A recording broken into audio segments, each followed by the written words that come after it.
I'm Lorraine Harris, a 64-year-old woman who poured my soul into Harris Family Smoke, a BBQ sauce empire built on my grandfather's recipe in Memphis, Tennessee.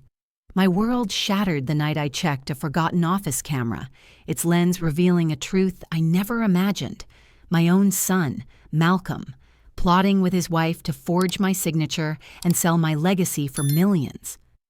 This isn't just a story, it's a raw, heart-wrenching battle of betrayal and resilience that changed me forever.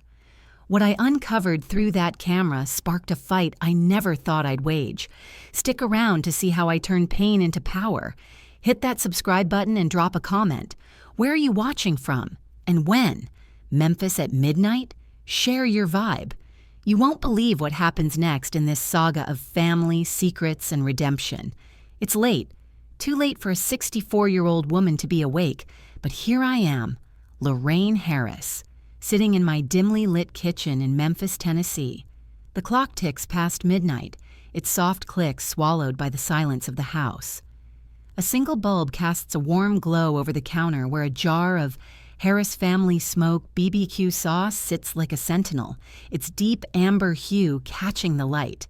This sauce, my grandfather's recipe, is the heart of our family's legacy. A smoky, tangy elixir that's won hearts at every BBQ festival in town. It's more than a product. It's my blood, my sweat. The late nights spent perfecting the balance of molasses and cayenne with my husband, God rest his soul. After he passed, I handed the reins of our company to my son, Malcolm, and his wife, Denise. I thought I could trust them to carry the flame. I thought wrong. Tonight, insomnia's got its claws in me again, a restless itch I can't shake since my husband's cancer took him 3 years ago.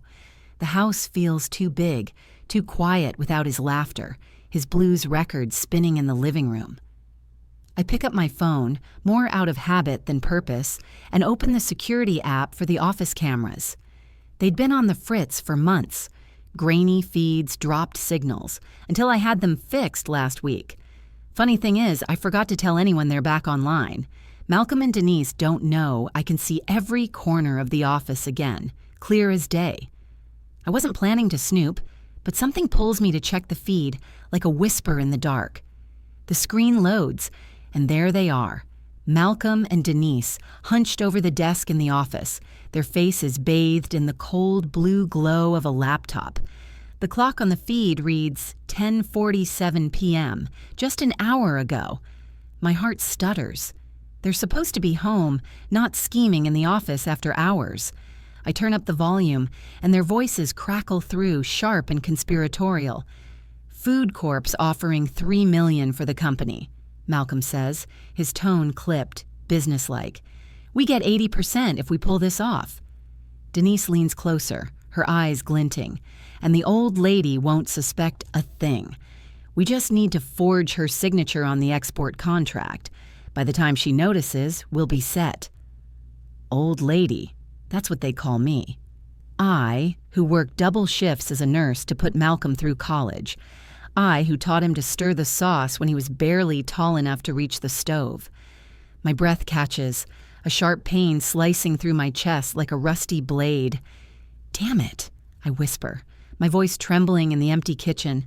My own son, sticking a knife in my back like this?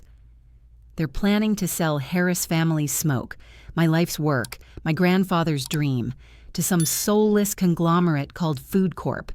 And not just sell it, but steal it, forging my signature to pocket the lion's share of the profit. Denise's laugh cuts through the feed, cold and mocking. Lorraine's too busy reminiscing about the good old days to check the books. She's out of touch. Out of touch. The words sting, each one a jab at the sacrifices I've made. I see it now, clear as the Memphis skyline at dusk. They think I'm a relic, a has-been who can't keep up with their slick, modern world. My hands shake as I grip the phone, the screen's light burning my eyes. I flash back to a memory. Malcolm at 5, his tiny hands sticky with sauce as he grinned up at me, proud of the batch we'd made together. "Mama, this is the best," he'd said, his eyes bright as the summer sun.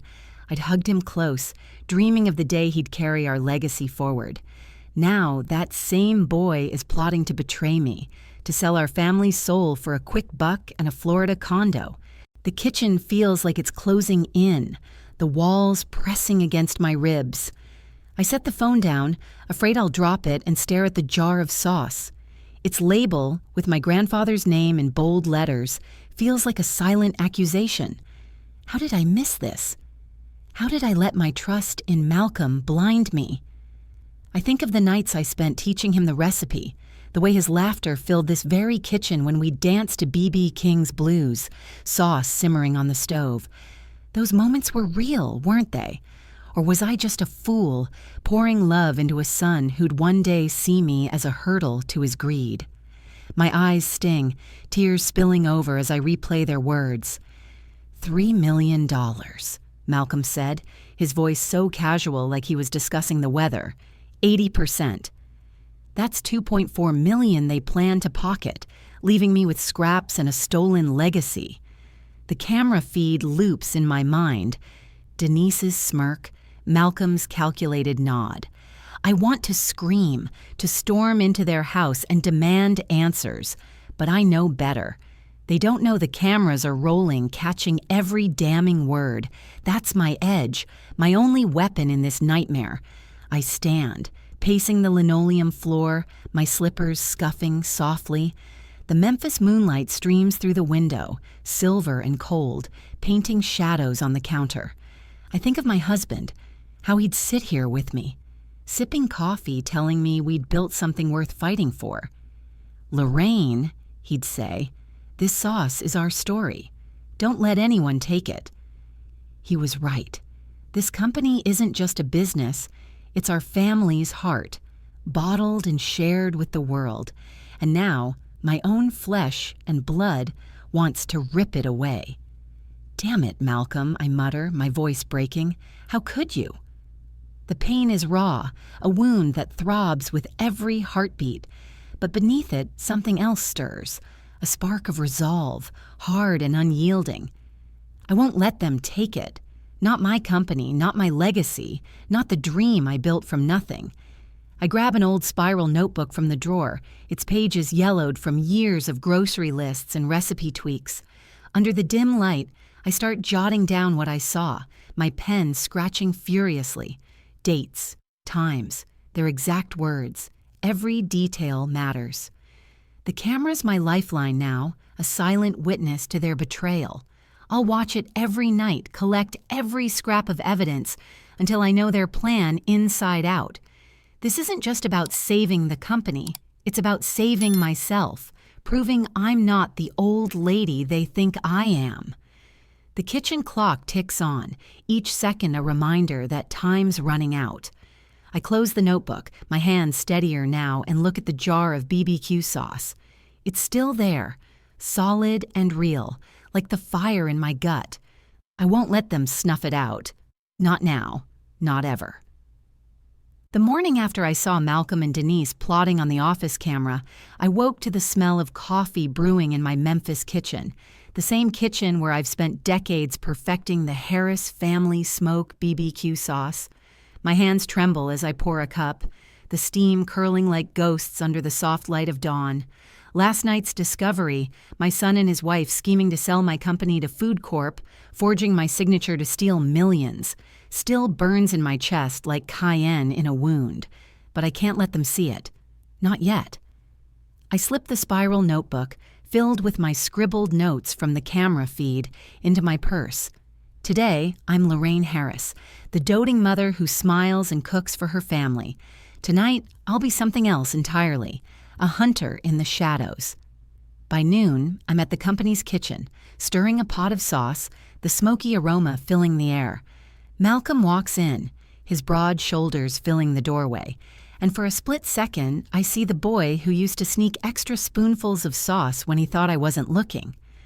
"Morning, Mama," he says, flashing that charming smile that used to melt my heart. Now it feels like a mask. Denise follows, her heels clicking on the tile, her eyes scanning me like I'm a ledger to be balanced. "Smells good," she says, too sweet, too practiced. I nod, forcing a smile, my spoon scraping the pot as I play the part of the oblivious old lady they think I am. Inside, I'm screaming, "Hell no! You think I'm that damn naive?" But I keep stirring, the rhythm grounding me, keeping the rage from spilling over. All day, I'm an actress in my own life. I laugh at Malcolm's jokes, ask Denise about her day, even pack them leftovers in a Tupperware container, the kind I used to send with Malcolm to school. Every word, every gesture is a lie to keep them from suspecting I know their plan. By evening, when they leave for their dinner plans, I lock myself in my bedroom, the Memphis skyline twinkling through the window like a city holding its breath. I pull out my phone, the security app glowing in the dark, and dive back into the camera feed. My heart pounds as I rewind to last night's footage, then check for anything new. The office comes into view, its fluorescent lights harsh against the oak desk where I signed my first big contract years ago. There they are again, Malcolm and Denise, back in the office after I went to bed. The timestamp reads 11:32 p.m. Malcolm's pacing, his tie loosened, while Denise sits at the desk, a stack of papers in front of her. The camera's audio crackles to life, and I lean closer, my breath shallow. "Mr. Baxter's pushing for the deal to close before the BBQ festival," Malcolm says, his voice tight with urgency. He says Food Corp needs the export contract signed by Friday to lock in the $3 million. Denise smirks, holding up a sheet of paper, practicing my signature with a pen. "This is perfect," she says, her voice dripping with confidence. "I've got your mama's scrawl down pat. She'll never know we moved $75,000 from the company account to ours. It's just a little prepayment to keep the books clean." $75,000. My blood runs cold. They've already siphoned money from Harris Family Smoke, funneling it through a fake export contract to cover their tracks. I flash back to a memory, Malcolm at 12 crying in this very bedroom after being bullied at school. I held him close, whispering, "Mama's got you, always." Now that same boy is stealing from me, laughing about it with his wife. The betrayal cuts deeper than I thought possible, like a knife twisting in my gut. I scribble every detail in my notebook, the time, their words, the way Denise's pen scratches across the paper, mimicking my signature. The camera's my lifeline, catching every move they make, every word they think I'll never hear. Another memory hits me. The first Memphis BBQ festival where we sold our sauce. Malcolm, barely a teenager, stood proudly beside me, handing out samples, his grin as wide as the Mississippi River. "We're gonna be famous, Mama," he'd said, sauce smudged on his cheek.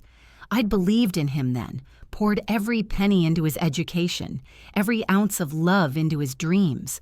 Now he's dreaming of Florida condos paid for with my life's work. "Damn it, Malcolm," I whisper, my voice breaking in the dark. The city outside hums with distant blues, a mournful guitar riff floating through the air, mirroring the ache in my chest. But I can't let this break me. I force myself to focus, replaying the footage. Denise's words echo. By the time she notices, we'll be set. Set for what? A life of luxury while I'm left with nothing but memories? I think of my husband, his hands calloused from years of stirring sauce beside me, his voice steady as he said, "Lorraine, this company is our story. Protect it." Protect it. That's what I'm doing now, even if it means turning against my own son. The thought makes my stomach churn, but I shove it down, my pen moving faster across the notebook. I note their plan to finalize the deal by Friday, their mention of Mr. Baxter, the $75,000 they've already stolen.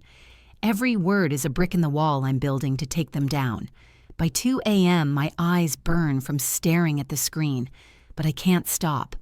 The camera feed is my only edge, my secret weapon in this war I never wanted. I think of confronting them, of storming into their house and slamming the notebook on their table. But I know it's too soon. I need more. Hard evidence, not just words on a screen. I need someone I can trust. That's when I think of Vera, my head of packaging, who's been with me for 20 years. She's family, not by blood, but by loyalty. The kind who'd share her last plate of ribs at the festival. I pull out my phone, my fingers hesitating over her number. Can I drag her into this? Can I trust anyone after what Malcolm's done? The blues outside fade, replaced by the soft chirp of crickets. I close my eyes, picturing Vera's warm smile, her voice calling me Sis Lorraine as we laughed over sauce-stained aprons. She's my shot, my first step out of the shadows. I type a quick text. Vera, need to talk. Something's wrong at the company. Can you meet me tomorrow? I hit send, my heart racing. The notebook lies open on my lap, its pages filled with the truth I never wanted to face. I'm not just fighting for the company, I'm fighting for myself, for the woman who built this legacy from nothing. The camera's still rolling, and so am I. The weight of my text to Vera lingers as I sit at my kitchen table the next morning, the Memphis sun filtering through the blinds, casting slanted shadows across the linoleum. My coffee's gone cold, untouched, the spiral notebook open before me, its pages filled with the damning words of Malcolm and Denise from the office camera. Their plan to sell Harris Family Smoke to Food Corp, forging my signature to pocket millions, feels like a fever dream I can't wake from. But Vera's response, a simple, "I'm with you, Sis Lorraine. Meet me at the factory at noon," is a lifeline. A flicker of hope in the storm raging inside me. I close the notebook, my hands steadier than last night, and head to the company, ready to face the day with a mask of normalcy. The factory hums with life when I arrive, the air thick with the smoky tang of BBQ sauce simmering in vats. Workers bustle, their aprons stained, the clatter of bottles on the assembly line a familiar rhythm.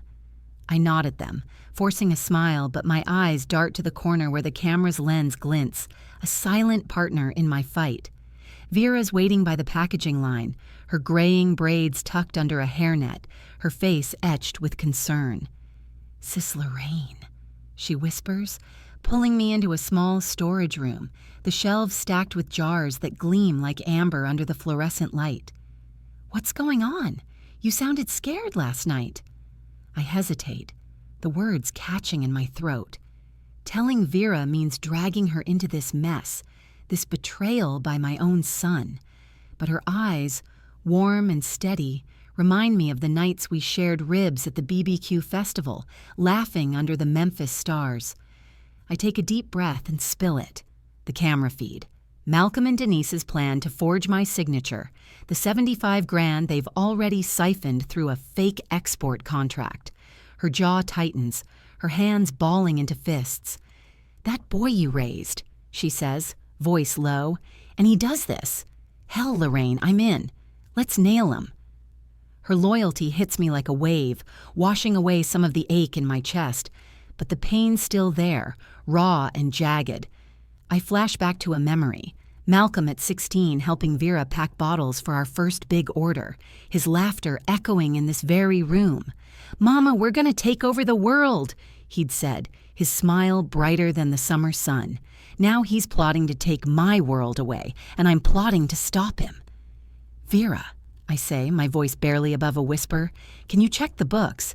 They're hiding that money somewhere. I need proof." She nods, her eyes fierce. "I'll dig into the accounting system tonight after everyone's gone. If they're moving money, I'll find it."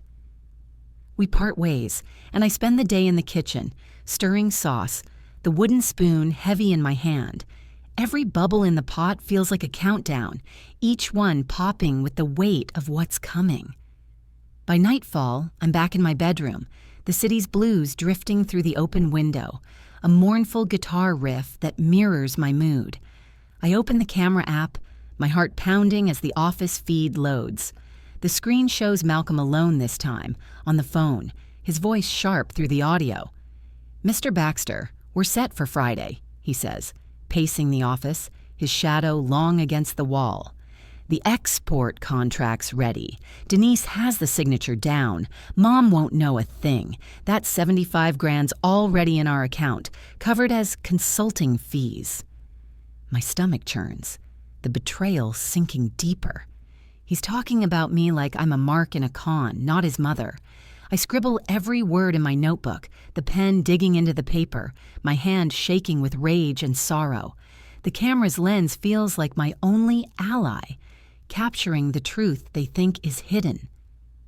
I think of my husband, his voice steady as he taught me to balance the books years ago, his hands guiding mine.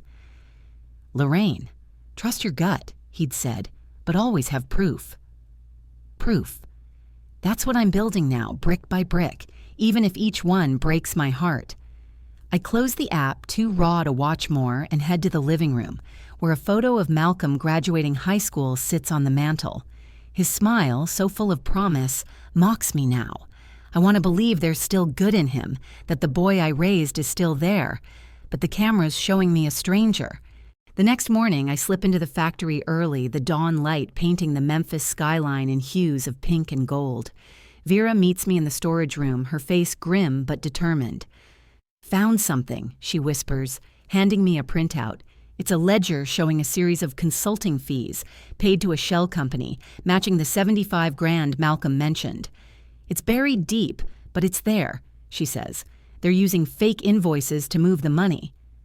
My chest tightens. Pride in Vera's work, warring with the sting of my son's deceit. "Thank you," I manage, my voice thick. "This is it, Vera. This is what we need." But I know it's not enough. Not yet. I need more than numbers. I need their plan laid bare. Undeniable. That's when I think of Brother James, the pastor at our Baptist church, whose sermons have carried me through my darkest days. I drive to the church, the stained glass windows glowing like jewels in the morning sun. Inside, the pews smell of polished wood and hope. I find James in his office, his face lighting up when he sees me. "Lorraine, what's troubling you?" he asks, his voice warm as a summer breeze. I tell him everything, the words pouring out like sauce from a broken jar. His eyes darken, but he takes my hand, steady as ever. "The Lord gives us strength to face even the hardest truths," he says. "You're not alone, Lorraine. The church will stand with you. If you need us to speak out, we will." His words are a balm, soothing the raw edges of my soul. I flash back to a Sunday years ago, Malcolm holding my hand as we sang "Amazing Grace," his voice clear and strong. Now I'm turning to the church to fight him. The irony cuts deep, but so does my resolve. As I leave the church, the Memphis air is thick with the promise of rain, the horizon heavy with clouds. I feel the weight of Vera's printout in my purse, the camera's footage in my phone, and James's promise in my heart. Have I got the strength to face Malcolm? I whisper to myself, gripping the steering wheel. The answer's uncertain, but I know one thing. I'm not alone anymore. Vera and James are my anchors, and the camera's my sword. I'm ready to dig deeper, to fight for what's mine.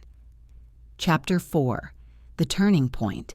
The Fire of Confrontation. The strength from Brother James's words at the church still burns in my chest as I step into the factory the next day, the Memphis air heavy with the threat of rain.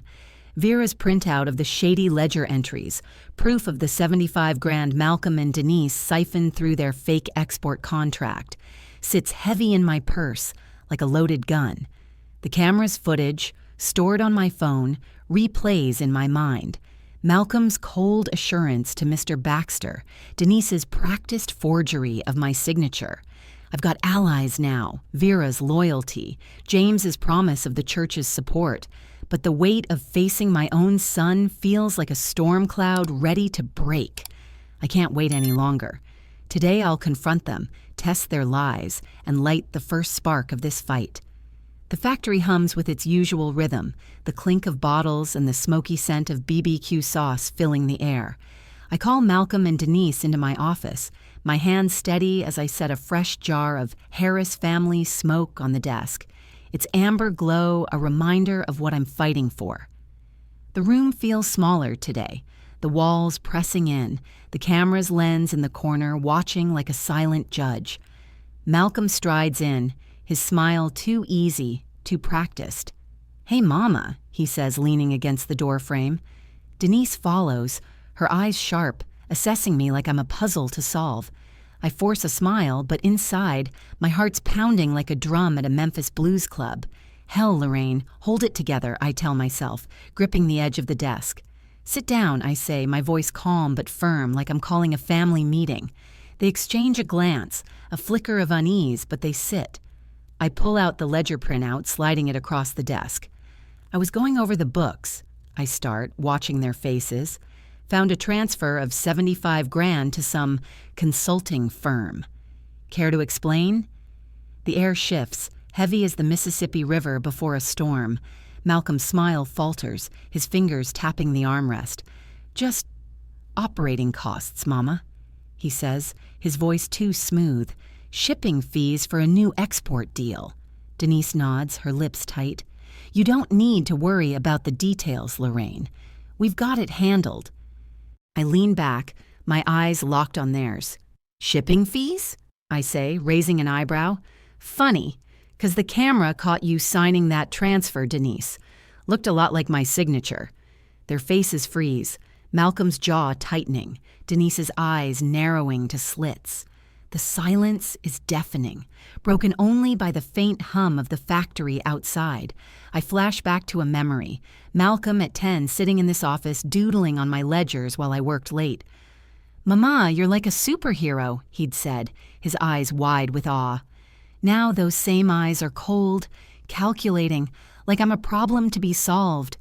The betrayal cuts deeper than I can bear, a knife twisting in my chest. Camera? Denise says, her voice sharp, trying to laugh it off. What, you spying on us now? I don't blink. Just checking on my company. You know, the one I built from nothing. Malcolm shifts, his hands clenching. Mama, you're reading this wrong. It's just business. You're not up to speed on how things work now. His words sting, each one a jab at my age, my trust. Damn it, Malcolm, you think I'm that easy to fool? I want to scream, but I keep my voice steady. Business doesn't mean forging my name or hiding $75 grand. What's this export deal you're so proud of? Denise jumps in, too quick. It's a big opportunity with Food Corp. You'd be proud if you understood it. Her condescension is like a slap, but it fuels me. I lean forward, my hands flat on the desk. I understand enough to know you're moving money behind my back. Care to tell me about Mr. Baxter? Their eyes widen, a flash of panic they can't hide. Malcolm recovers first, his voice low. Mama, you're stressed. Maybe you should rest. Let us handle things. The lie is so blatant it almost makes me laugh, but the pain's too raw, like a wound ripped open. I stand, my shadow falling across the desk. I'm not resting until I get answers. I leave them there, their stunned silence trailing me like smoke. As I step into the factory, the camera's feed burns in my mind, proof they're rattled, proof I'm hitting a nerve. Back home, I lock myself in my bedroom, the Memphis skyline dark under gathering clouds. I open the camera app, my fingers trembling as I pull up the footage from after I left the office. There they are. Malcolm pacing, Denise hissing. She knows something. We gotta move faster before the festival. Malcolm's voice is tense. What if she checks the cameras again? We need to lock her out. My heart races. They're scared, but they're not backing down. The footage is gold, every word another nail in their coffin, but it's not enough to bury them yet. I need more, something airtight. I think of my husband, his voice echoing in my memory. Lorraine, fight smart, not just hard. I flash back to our first BBQ festival, Malcolm running through the crowd, waving a jar of sauce, his laughter brighter than the neon signs. Now, he's plotting to sell that same legacy, and I'm plotting to stop him. The guilt of turning against my son gnaws at me, but the fire in my gut burns hotter. I can't let him destroy what we built. My phone buzzes. Brother James, checking in after our talk at the church. Lorraine, the congregation's praying for you, he says, his voice a steady anchor. If you need us to speak out, we're ready. His words are a lifeline, pulling me from the edge of despair. I tell him about the confrontation, the ledger, the camera. I need the truth to come out, I say, my voice cracking. Can the church help? He doesn't hesitate. We'll stand with you. I'll call a community meeting tomorrow. Bring your evidence. I hang up, tears welling, but I don't let them fall.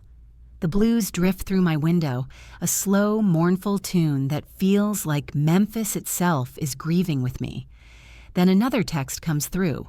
Clara Brown, the local reporter I reached out to after Vera's suggestion. Got your message, Lorraine. If you've got proof, I can run a story. Meet tomorrow? My pulse quickens. The camera, Vera's ledger, James's support, it's all coming together like ingredients in a perfect sauce. But standing in my bedroom, the city's lights flickering outside, I feel the weight of what's next. Do I have the strength to face Malcolm? I whisper, my reflection staring back from the window, lined with years of sacrifice. The answer's unclear, but the fire in me says I have to try. I'm not just fighting for the company, I'm fighting for myself, for the woman who built this legacy from nothing. The echo of my confrontation with Malcolm and Denise still rings in my ears as I stand in my Memphis kitchen the next morning, the dawn light slicing through the blinds like blades. Their panicked whispers from the camera feed, "She knows something," play on a loop in my mind, fueling the fire in my gut. Brother James's promise of the church's support and Clara Brown's offer to run a story have given me a plan, a weapon sharper than I ever imagined. Today, I'm calling an emergency shareholders meeting at Harris Family Smoke, and with Vera's ledger evidence and the camera's damning footage, I'm ready to expose my son and his wife for the traitors they are. The air feels charged, like the calm before a Memphis thunderstorm, and I'm the lightning about to strike. I arrive at the factory just as the sun crests the skyline, painting the Mississippi River gold. The office is quiet, the usual clatter of bottles replaced by an eerie stillness. I set up in the conference room, the long oak table gleaming under fluorescent lights, a jar of our BBQ sauce at its center like a silent witness. The camera in the corner hums softly, its lens a steady eye I've come to trust. Vera's already there, her printouts of the fake invoices stacked neatly, her face set with determination. "We got this, Sis Lorraine," she says, squeezing my hand. Brother James arrives with a dozen church members, their presence a wall of strength, their murmured prayers filling the room like a hymn. Clara Brown slips in, notebook in hand, her eyes sharp with anticipation. The shareholders trickle in, their faces curious, some wary. I take a deep breath, the smoky scent of sauce lingering in the air, grounding me. Malcolm and Denise walk in last, their confidence faltering when they see the crowd. Malcolm's tie is crooked, his smile forced. Denise's heels click sharply, but her eyes dart to the church members, then to me. "Mama, what's this about?" Malcolm asks, his voice too casual, like he's talking about the weather. I don't answer, just nod to Vera, who starts the projector. The room darkens, and the camera footage flickers to life on the screen, Malcolm's voice crackling through, "Mr. Baxter, we're set for Friday. Denise has the signature down. Mom won't know a thing." The shareholders gasp as Denise's image appears, practicing my signature, laughing about the $75,000 they siphoned. "It's just a prepayment," she says on screen, "to keep the books clean." The room erupts in murmurs, but I'm not done. Vera steps forward, holding up her printouts. "These invoices," she says, her voice steady, "show $75,000 moved to a shell company disguised as consulting fees. It's theft, plain and simple." Brother James rises, his presence commanding, his voice booming like it does in Sunday sermons. "This isn't just a betrayal of Lorraine," he says. "It's a betrayal of our community, of the legacy Harris Family Smoke represents in Memphis." The church members nod, their eyes blazing, and I feel their strength pouring into me like a river breaking through a dam. Malcolm's face drains of color, his hands gripping the table. "Mama, this is a misunderstanding," he stammers, his voice cracking. "We were just exploring options to grow the company." Denise jumps in, her tone sharp. "You're blowing this out of proportion, Lorraine. You're not seeing the big picture." The big picture. I flash back to a memory. Malcolm at the first Memphis BBQ festival, holding a jar of our sauce, his grin wide as he shouted, "We did it, Mama!" That boy is gone, replaced by this stranger who sees my life's work as a cash grab. The pain is a physical thing, a fist squeezing my heart, but I stand taller, my voice cutting through the room like a blade. The big picture? You forging my signature to sell my company for $3 million, keeping 80% for yourselves? That's the picture I see. Chairs scrape as shareholders lean forward, their faces a mix of shock and anger. Sister Ella, a longtime investor who's tasted our sauce at every church potluck, stands up. "Lorraine built this company with her sweat and soul," she says, her voice trembling with indignation. "You don't get to steal it, Malcolm. Not from her, not from us." The church members murmur agreement, their voices rising like a chorus, and I feel tears prick my eyes. Damn right, you're cornered now, I think, but the victory is bittersweet. Malcolm's eyes meet mine, and for a moment, I see a flicker of the boy I raised, pleading, desperate. "Mama, please," he says, his voice breaking. "We didn't mean to hurt you." "Didn't mean to hurt me?" I snap, my voice shaking with rage and sorrow. "You called me an old lady, said I'd never notice. You stole from the company I poured my life into." I flash back to my husband, his hands guiding mine as we bottled our first batch, his voice saying, "This is our story, Lorraine. Protect it." I'm protecting it now, even if it means breaking my own heart. The shareholders vote, their hands rising one by one to remove Malcolm and Denise from the board. Denise's face twists, her composure crumbling. "You'll regret this," she hisses, but her words are hollow, drowned by the church's unwavering support. As they're escorted out, Malcolm turns to me, his eyes wet. "Mama, I'm sorry," he whispers, but I can't look at him. The door closes and the room falls silent, the weight of what just happened settling like dust. Clara scribbles furiously, her pen scratching like my own heartbeat. Brother James puts a hand on my shoulder, his touch warm, steady. "You did right, Lorraine," he says. I nod, but tears spill over, hot against my cheeks. Damn right. They're done, I think. But the pain of losing my son cuts deeper than I expected. The camera's light blinks in the corner, a silent witness to my triumph and my grief. I step outside, the Memphis air thick with the promise of rain, the city's skyline blurred through my tears. I've won this round, taken back control, but the cost is a piece of my heart. The factory looms behind me, its smokestack steady against the storm clouds. I think of my husband, his laughter, his faith in me. I'm not done fighting, not for the company, not for myself. Clara's story will hit the papers, and the church will spread the word. The war's not over, but I've drawn the line, and I'm ready for what's next. The factory door slams shut behind Malcolm and Denise, their footsteps fading as the shareholders' meeting ends, leaving me standing in the conference room of Harris family smoke. The air is thick with the scent of BBQ sauce, the jar on the table catching the fluorescent light like a beacon. The camera in the corner blinks, its steady red light a reminder of the truth it helped me unveil. My son and his wife's plot to sell my company, exposed under the glare of that very lens. Brother James's hand on my shoulder, the murmurs of support from the church members and Clara Brown's scribbling pen linger in my mind, but so does Malcolm's broken whisper, "Mama, I'm sorry."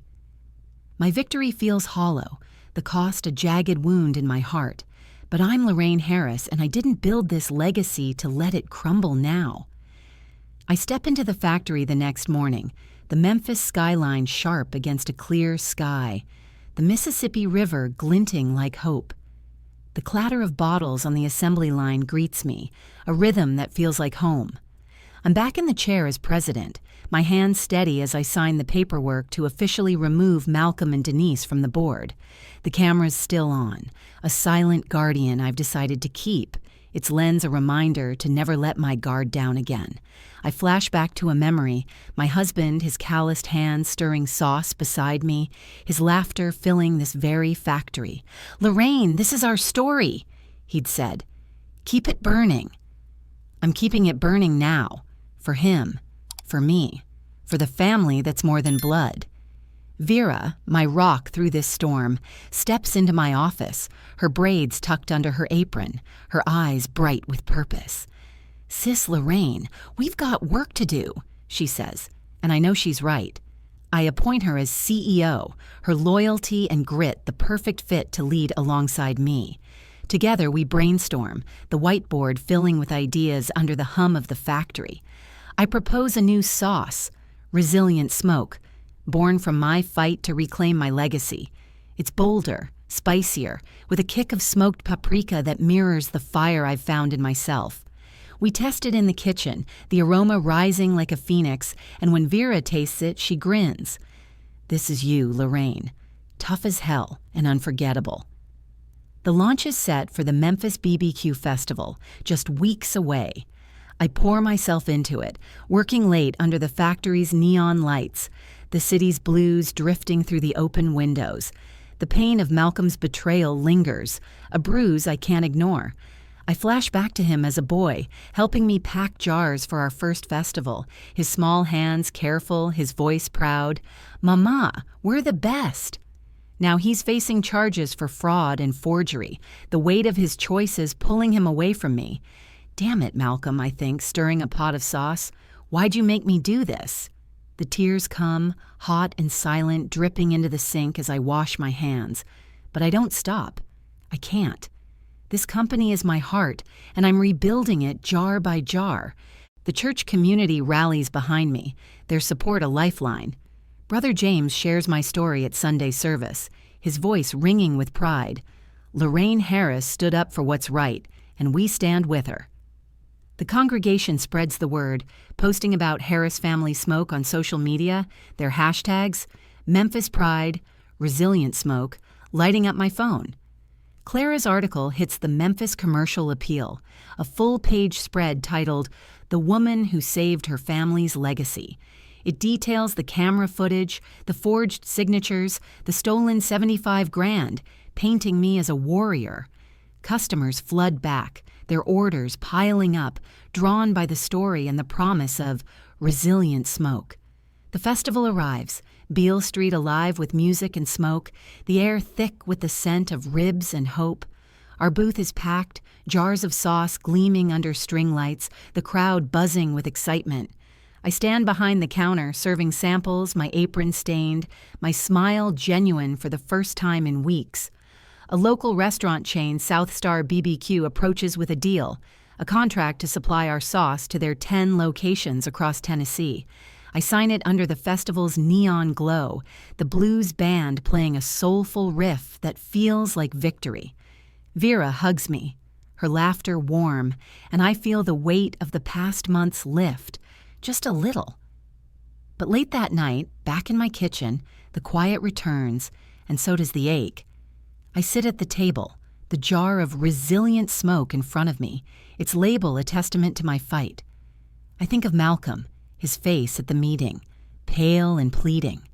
The lawyer says the fraud charges could mean years in prison, and part of me, the mother who raised him, wants to save him. But the woman who built this company knows better. I won, I think, tracing the jar's edge.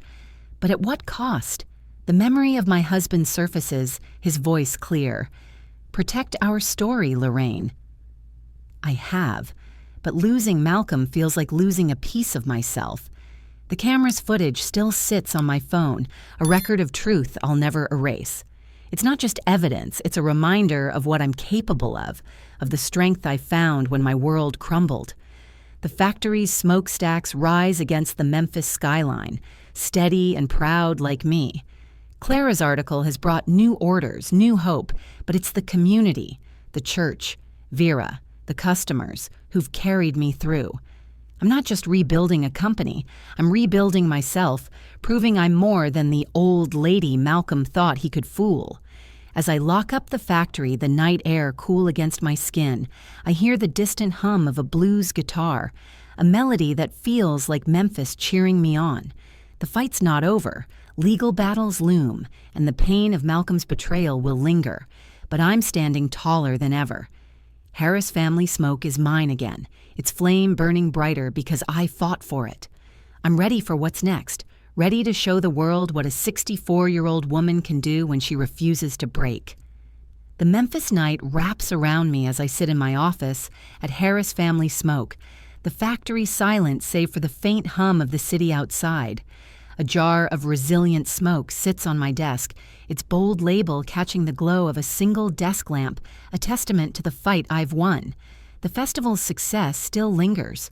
The crowds, the music, the South Star contract, but so does the ache of Malcolm's betrayal, his whispered apology at the shareholders' meeting, haunting me like a ghost.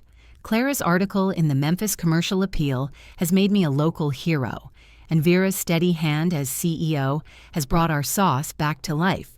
But tonight, alone with my thoughts, I'm not just a businesswoman or a mother. I'm Lorraine Harris, a woman who's found her fire again, even when the world tried to snuff it out. I pick up a framed photo from the desk, one of Malcolm and me at the first BBQ festival years ago. His teenage grin is wide, sauce smudged on his cheek, my arm around his shoulders under the neon lights of Beale Street. That boy is gone, replaced by a man who saw me as a stepping stone to millions.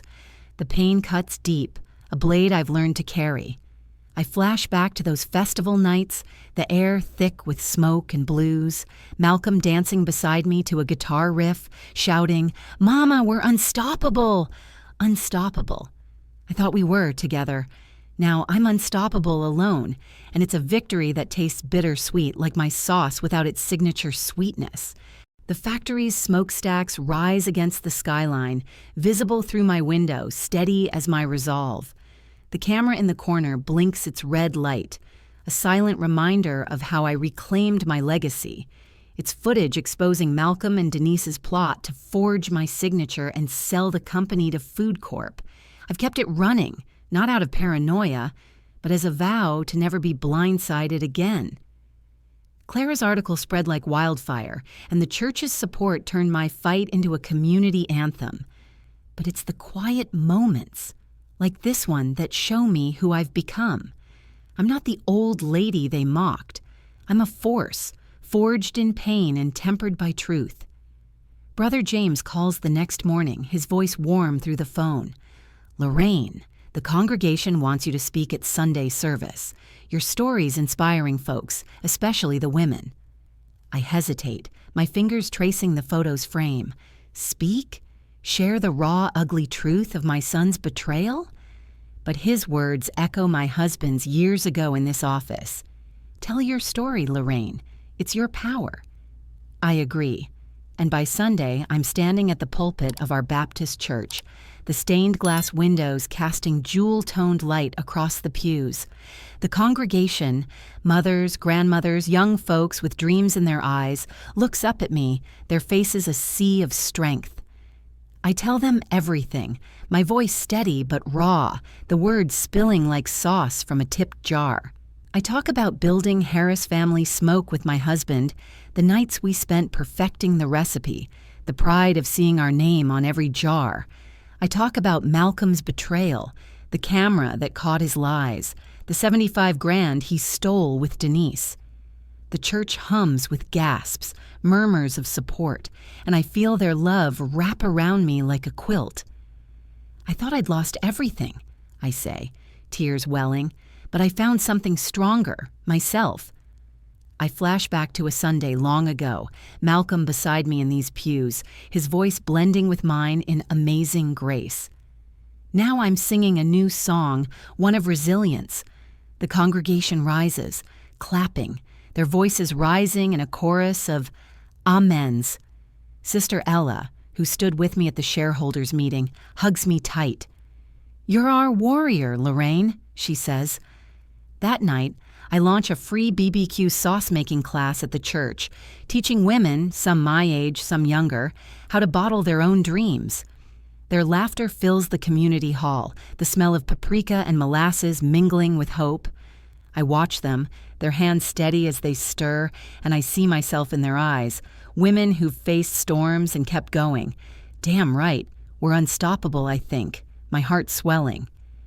A week later, my phone pings with an email from Malcolm. "Mama, I'm sorry," it reads.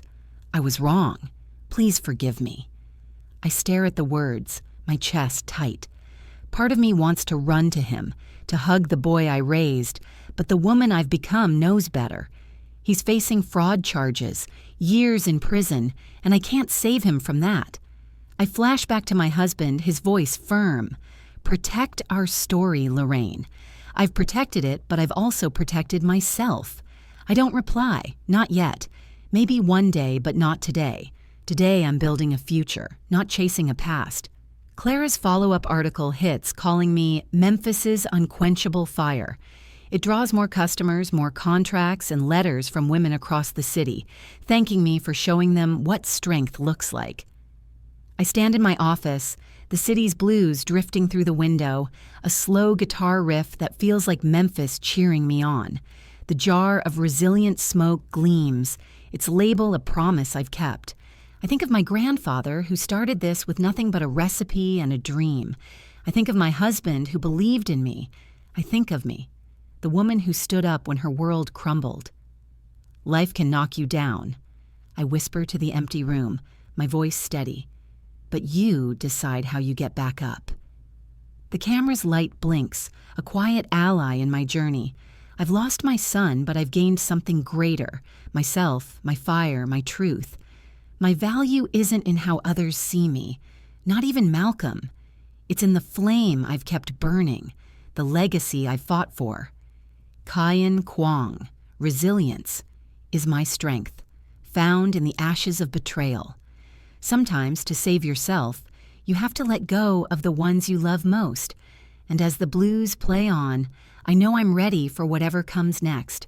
A woman unbroken, a fire unquenched. That's my story, y'all. Raw, real, and straight from the heart. It's been a journey, from the pain of betrayal to finding the fire within me. What do you think? Have you ever had to stand up when someone you loved let you down? Drop your thoughts below. I'd love to hear your stories, your strength. Thank you for listening, for standing with me through this. It means more than you know. Let's meet again soon, maybe over some BBQ and blues, right here in Memphis. With love and respect, Lorraine.